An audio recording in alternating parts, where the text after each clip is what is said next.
iPhone for help disposing of the body. Detectives testified that Bravo told the digital assistant Siri, quote, "I need to hide my roommate." Siri's response, "What kind of place are you looking for?" Maybe I should have done it in the voice. What kind of a... Scary. Swamps, reservoirs, metal foundries, or dumps.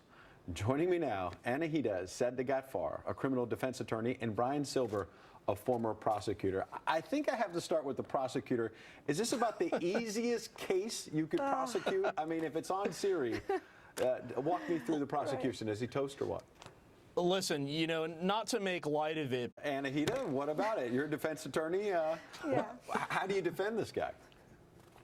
Yeah, there's overwhelming evidence against this defendant. So really all the defense was doing is just trying to poke holes into the prosecution's case, making sure that they proved each and every element of the first-degree murder charge beyond a reasonable doubt, and hope that at least one of those jurors feels that perhaps the prosecution didn't meet its burden of proof. But frankly, I think the defense knows that they're not going to get a full acquittal in this case, and I think what they should have really done is aimed for a lesser conviction, perhaps a manslaughter, heat of passion killing. They should have been focusing on the defendant's state of mind, the fact that he was so depressed, that he was suicidal, his girlfriend just left him for one of his good friends, and that on the night of the alleged killing, he just snapped when the victim was, you know, taunting him, saying, "Go ahead, kill yourself." I think if they took that route, there would have been a possibility that they could have negated the premeditation element of first-degree murder, but it's a tough defense. Brian, back in the day, detectives would have to literally go find actual footprints. I imagine now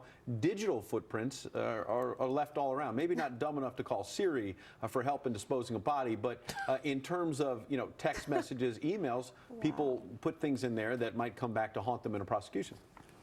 Let me tell you something. This evidence is better than a footprint.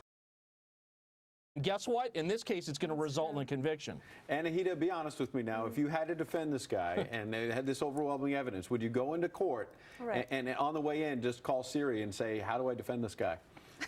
Is that your last Siri, resort? help me. How can I defend this guy? Yeah.